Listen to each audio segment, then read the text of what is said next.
10 atau 20 tahun yang lalu, kandang ayam ini pada akhirnya dulu dibangun oleh Toro berdasarkan pertemanan, persahabatan, persaudaraan.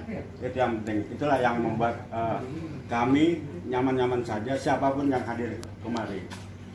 Dan kesempatan ini selain mengucapkan ulang tahun buat Bang Neta dan Agus, juga Mas Bento, saya mengucapkan terima kasih buat teman-teman yang betah-betah saja di sini. Walaupun saya katakan hanya sekedar untuk segelas kopi dan sekedar melepas rindu. Hari ini ada 2 orang yang ulang tahun, yang satu Neta Pane, yang satu Agustus. Yang lagi Mas Bento kemarin. Yang kemarin Mas Bento, dan yang paling bahagia hari ini mungkin di dunia Mas hari ini aja yang terjadi ulang tahun. Beri ulang tahun. Karena dia sedang mudah-mudahan semuanya berkah. Amin. Mungkin Pak Raja bisa bicara, tolong dia sesuatu. Ulang tahun setahun 2 kali, Pak. Enggak 3 kali kalau ntar malam ada lagi ulang tahun. Cuma datanya agak beda. Pak Raja. Lebih gede, lebih gede. Baik Pak Toro, jadi pertama-tama terima kasih ya buat teman-teman udah hadir. Hari ini ada 2 orang ulang tahun, tapi yang saya dengar kemarin itu waktu acara sama adalah hari ini Neta Pane ulang tahun di sini. Untuk itu happy birthday dulu dong. Dipimpin dong ya. Jadi sebenarnya saya dengan Neta ini sama-sama Pane, tetapi baru kenal di Jakarta. Itu juga waktu itu kita ada proyek namanya Harian Berita Buana. Dia sama Asro, satu lagi siapa almarhum? Trio Wahudi yang bawa Berita Buana ke Bakri. Jadi saya dari Bakri waktu itu disuruh untuk mengusahakan itu dengan Neta. Nah, jadi Neta ini sebenarnya setelah kita menerbitkan Berita Buana, justru orang kaget dulu. Dimana saat itu resesi, koran-koran media justru tumbang, tapi kami menerbitkan namanya Berita Buana. Nah, jadi di situ kita bertarung terus, dimana pers di situ sudah bebas, tidak perlu lagi sibuk dan lain sebagainya. Nah, singkat kata, kita nggak bisa bertahan lagi Berita Buana. Literal begitu banyak masalah karena resesi, dimana kurs waktu itu dari 2.200 menjadi 14.000. Nah, Toro ini satu-satunya saya bajak dulu nih. Dia baru mau gabung Berita Buana, tapi diam-diam sama teman saya kasih mobil satu buat dia waktu itu. Tepuk tangan buat Toro. Katanya duit tabungan. Nah, setelah itu Neta ini ketemu, dia adalah rektor saya pertama di sini jadi Pemret. Karena Bandingara susah bangun pagi, maka saya jadi Pemretnya.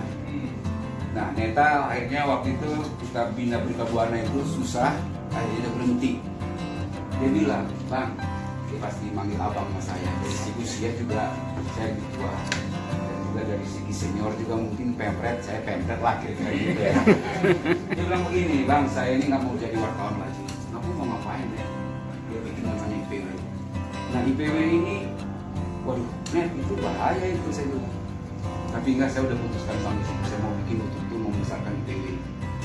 Nah, terus Neta jalan terus, hati-hati Net, saya bilang. IPW ini banyak risikonya. Jadi dia dulu pernah juga mobilnya ditabrak di tol. Saya nggak tahu kondisi apa enggak yang nabrak, saya nggak tahu. Dan mobil itu waktu saya beli. Nah, singkat kata, jadi Neta betul-betul bukan meninggalkan profesi wartawan, tapi dia betul-betul membangun IPW itu dari nol sampai menjadi sekarang. Ada data, ada login waktu itu semua ya. Berkantor waktu itu saya masih direksinya di Gelora Bung Karno, mereka berkantor di Istora. Jadi singkat kata memang saya lihat Neta ini cuma satu ya. Saya waktu itu kirim dia ke Belangka Jeren itu namanya Aceh untuk bertemu dengan GAM, hanya dia yang bisa lolos menurut saya. Tapi saya bingung waktu itu, seminggu dia tidak kasih kabar dari Aceh itu, apakah udah hilang apa nggak tahu. Tapi tiba-tiba dia balik ke Jakarta dan menulis 25 seri tentang GAM. Tepuk tangan buat Neta. Jadi satu yang saya tadi adalah soal solidaritas sama teman-teman tiada duanya. Yang kedua adalah satu yang mungkin yang tidak saya punya dari dia, soal nyali. Nyalinya luar biasa, dia nggak ada takutnya. Untuk itu Neta, adindaku, selamat ulang tahun, sehat-sehat selalu, jaga diri ke depan. Jadilah hari ini menjadi seorang yang lebih wise lagi, terutama di kampung apa nih? Kampung Kandang apa Kandang aja? Kandang aja. Banyak yang bilang.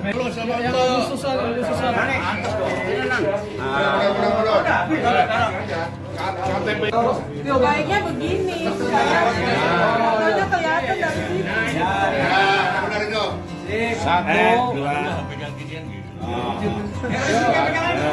Satu, dua, tiga. Happy birthday to you. Happy birthday to you. Happy birthday. Happy birthday. Nyanyi Mbak, nyanyi. Potong kuenya.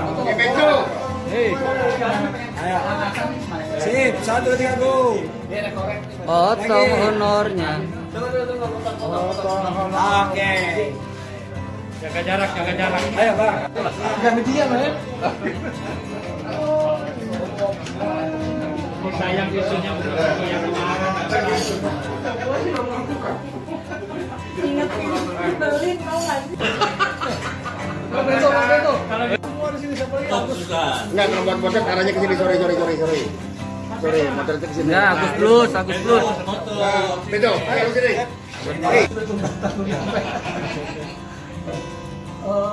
Saya merasa sebuah kehormatan yang luar biasa teman-teman hadir di sini.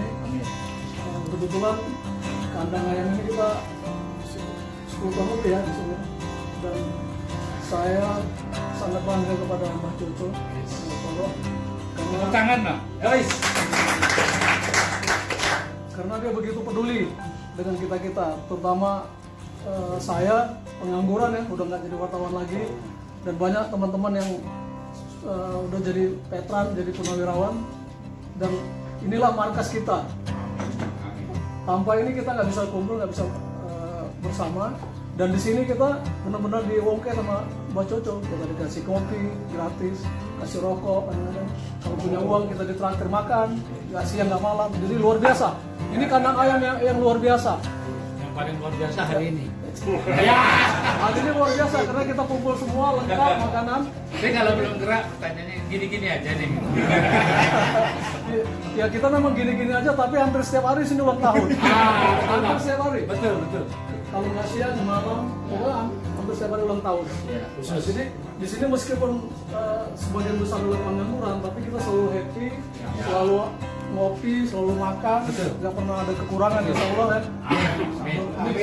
Ini berkah dari seorang Mbak Coco. Saya kira dengan apa yang dilakukan selama ini buat kita, dia bisa masuk surga. Amin. Nggak pakai ditanya. Dan dia sudah 2 kali udah mau mati tapi selamat. Ayo. Luar biasa.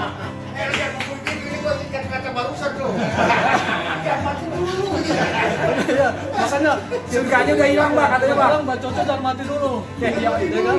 Biar hidup terus, biar bisa ngurusin kita. Minimal kasih tempat buat kita. Dan saya tidak pernah nyumbang di sini. Artinya untuk listrik untuk apa nggak pernah nyumbang, tapi beliau santai aja. Itu yang luar biasa. Orang kaya dia. Jadi saya secara pribadi dengan rasa yang tulus luar biasa mengucapkan terima kasih ke Mbak Coco. Kemudian dia membikinkan acara buat saya, meskipun di keluarga saya tidak pernah ada ulang tahun.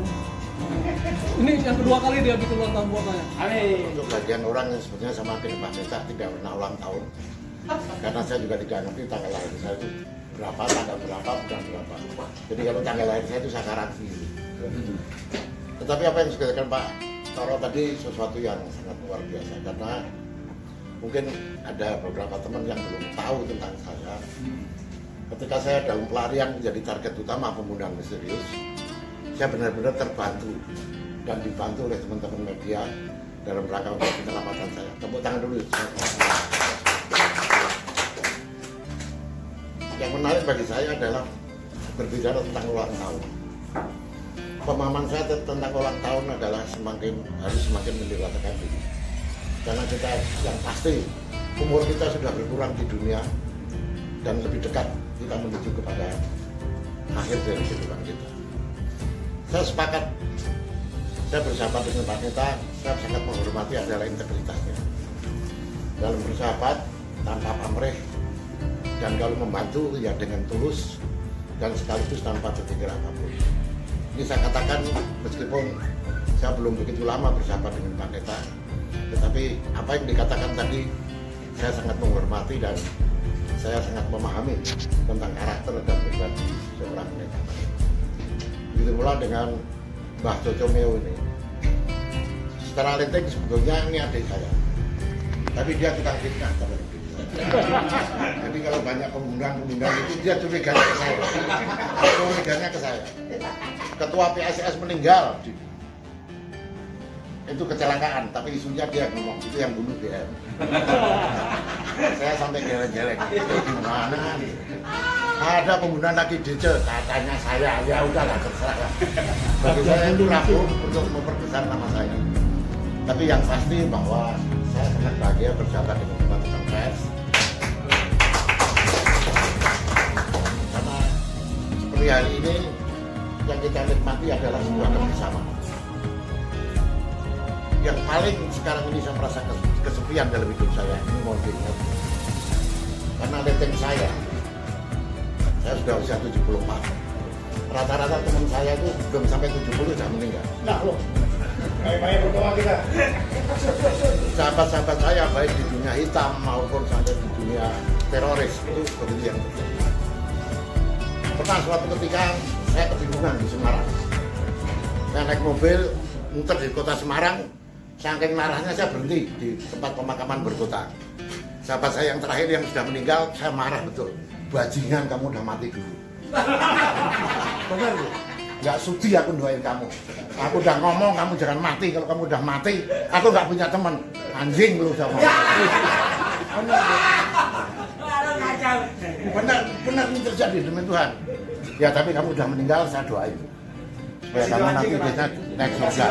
Ya, karena dia sahabatnya Abu Bakar Basir. Betul-betul guru teroris ya. Kali-kali ajaranmu bener, jangan lupa aku temenmu naik surga.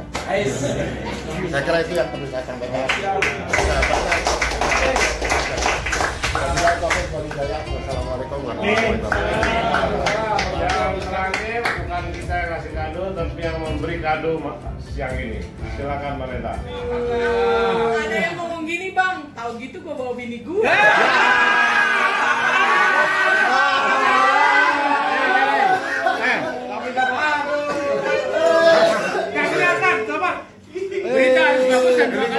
Jelas ya.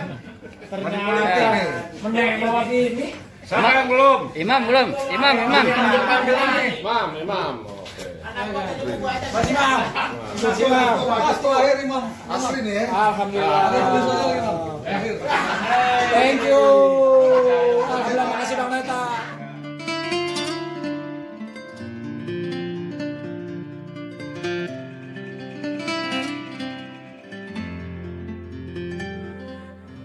Pertama menurut saya adalah kandang ayam tempat terbaik di Indonesia. Amin. Secara jarak jauh dari istana, tapi secara intelektual inilah tempat yang berada di lingkungan kawasan intelektual. Dulu UI ada di sini, UNJ ada di sini, dan di sekitar sini ada beberapa kampus lain. Jadi saya pikir poin penting di kandang ayam adalah bahwa semua gerakan yang dilakukan ada wawasan intelektual. Itu poin penting yang selalu dipesankan oleh Mbak Coco. Jadi melakukan sesuatu, poin pertama manfaatnya untuk orang banyak apa?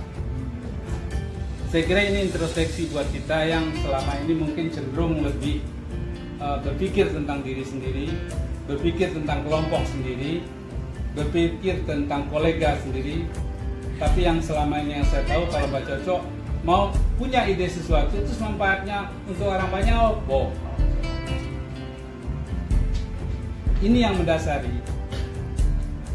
Saya pertama kali mengenal Mbak Coco itu tahun 85 ketika saya masuk di Sekolah Tinggi Publisistik.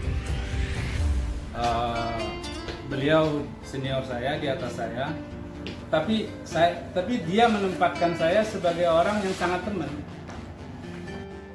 Hal penting yang membuat saya kemudian terkesan dari awal sama Mbak Coco adalah dia orang Semarang, agamanya Katolik, tapi satu kamar dengan Mimi Alkamar orang Aceh. Kayaknya Islam ya. Saya kira Aceh mungkin dua aja ya, kalau nggak Islam ya kafir lah ya. Nah, bayangkan orang Semarang satu kamar sama Mimi yang orang Aceh. Jadi buat saya keduanya luar biasa ya. Bagaimana mereka bertemu, bagaimana mereka berdialog.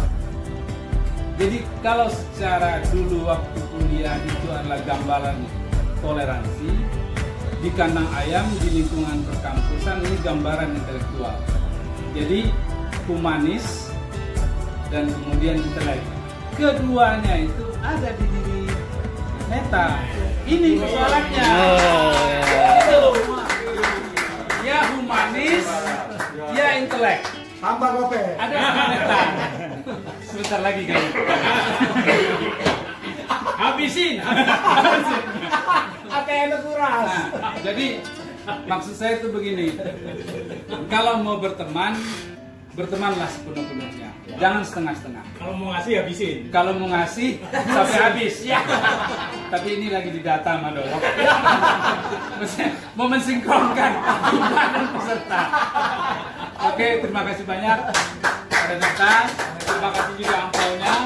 Dan saya kira artinya suara bahwa Neta bagi-bagi uang di kandang ayam mungkin sampai 2 bulan ke depan supaya di-keep dulu. Ini suasananya lagi nggak kondusif. Ya, suasana lagi nggak kondusif. Ngantri. Ya.